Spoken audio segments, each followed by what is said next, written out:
Et donc, tout notre travail, nous, c'est de vraiment trouver avec lui une stratégie qui soit totalement différente de ce qu'il a fait jusqu'à présent pour faire changer l'inconfort de côté, pour que ce soit le harceleur, désormais, qui soit dans une situation inconfortable et pas l'enfant harcelé.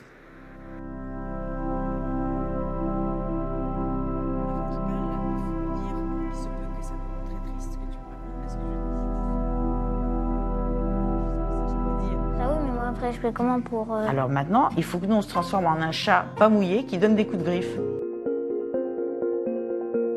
Parfois, les enfants harcelés, qui jusque-là étaient dans la fratrie, dans la famille plutôt très positive, très pacifique, très gentils, très câlins, deviennent agressifs, voire cruels.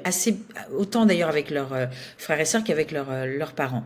Comme ça tombe souvent, comme le harcèlement plutôt dans les années collège, on peut confondre ça avec l'entrée dans l'adolescence et se dire c'est pour ça qu'il est comme ça.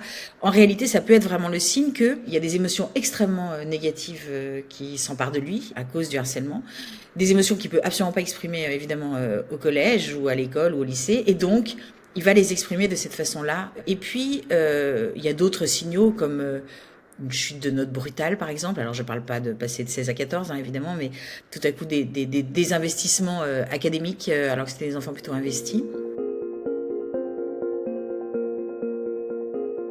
Comment on fait quand on a l'impression d'avoir un enfant qui souffre mais qui nous dit non, ça va, t'inquiète, je gère, etc. Alors que nous, on sent dans notre cœur de papa ou de maman qu'en effet, il y a des problématiques visiblement avec les autres.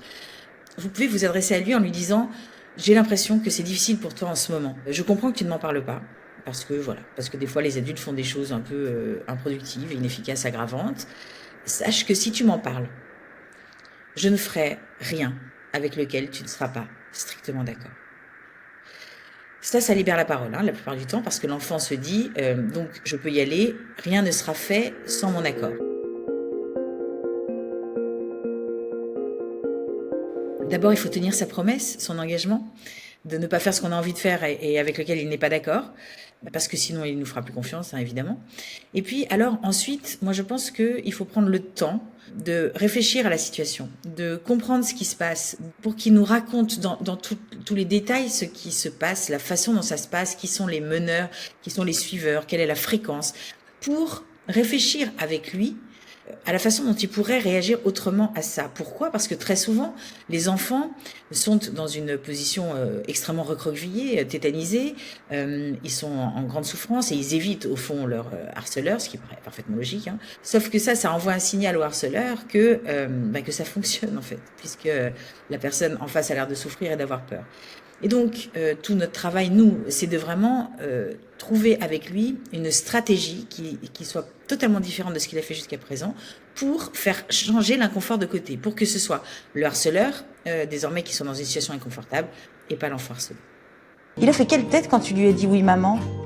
Une tête où ça l'énerve. Ça l'énerve.